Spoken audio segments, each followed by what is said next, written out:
पश्चिम बंगाल से बड़ी खबर है। मुर्शिदाबाद में जो हिंसा भड़की, अब उसको लेकर कई सवाल उठ रहे हैं। सवाल ये कि क्या इस हिंसा के पीछे बांग्लादेशी उपद्रवियों का हाथ है। एक सवाल ये कि क्या आईएसआईएस ने मुर्शिदाबाद हिंसा की साजिश रची है।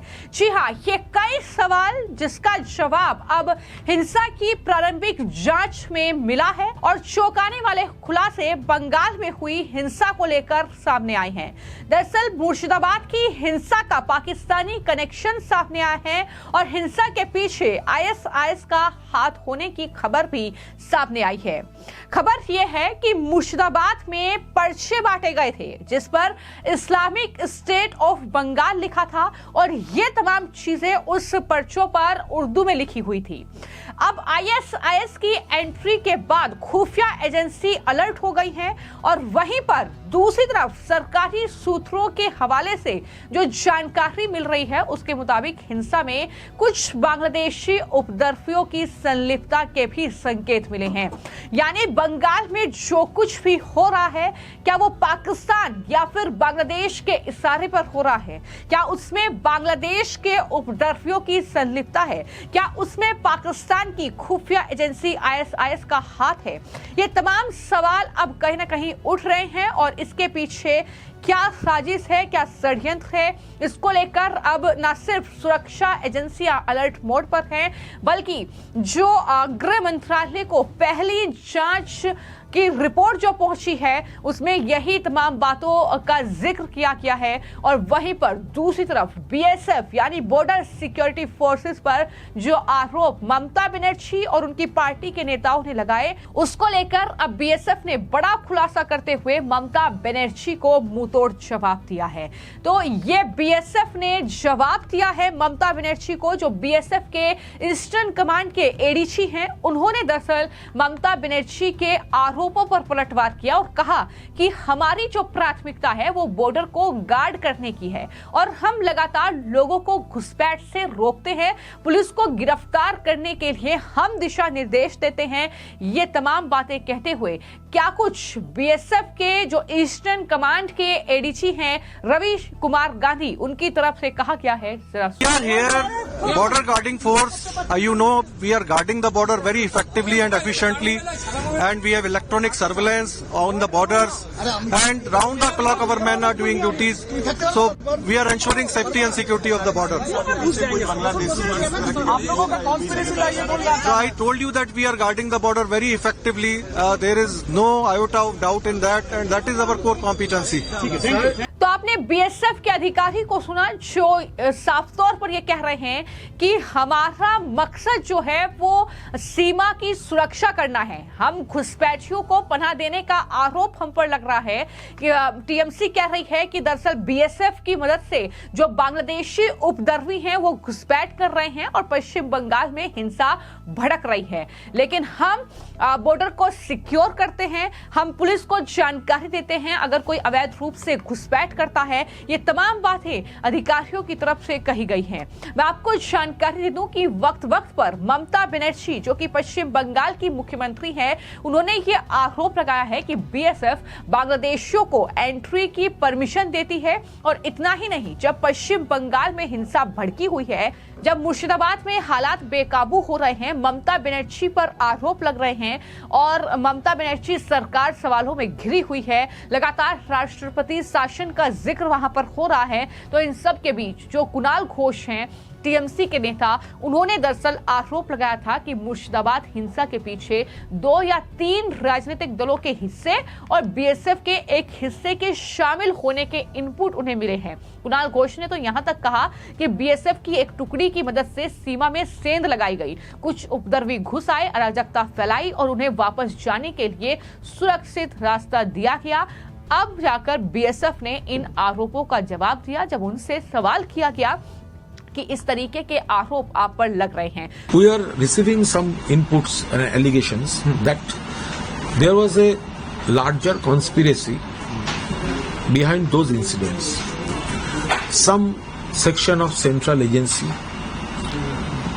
a section of BSF and a section of 2 or 3 political parties They were involved in this conspiracy, and with the help of a part of BSF, there was a gap in border.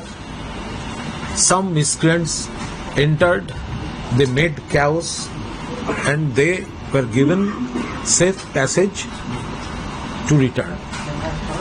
Return where?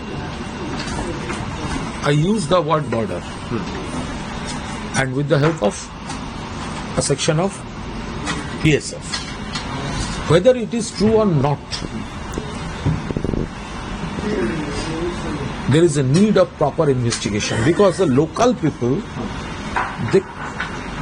they are not finding any known face who are the masterminds. Who are the masterminds? Police is taking some steps against some people, but the main masterminds, there is a clear gap. Where are they? Where they came from and where they went back.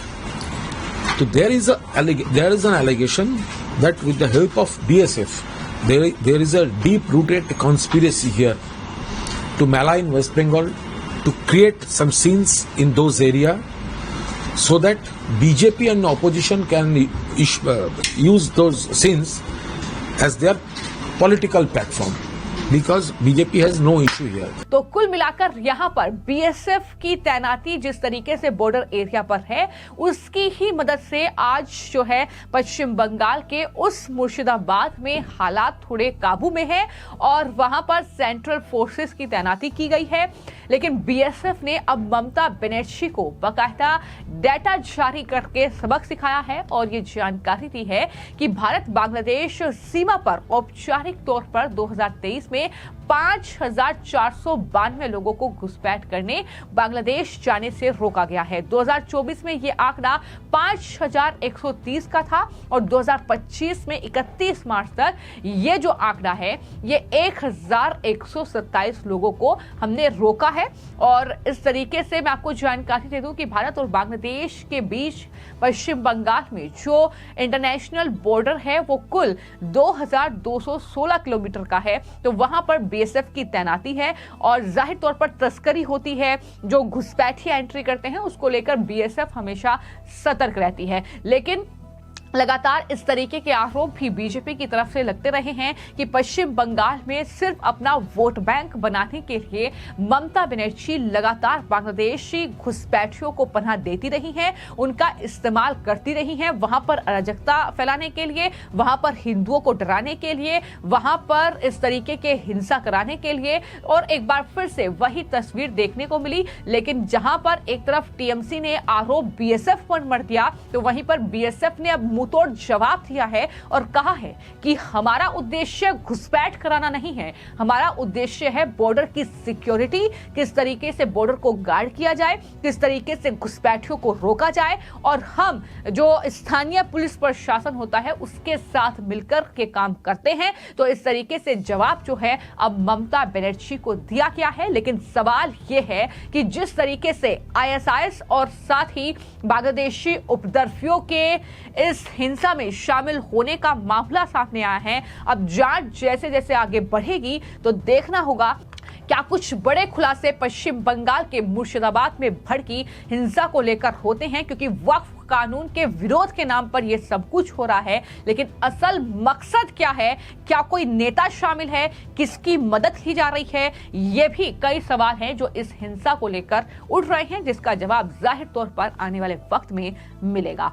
फिलहाल आपकी इस खबर को लेकर क्या राय है, हमें comment box में जरूर लिखें। धन्यवाद।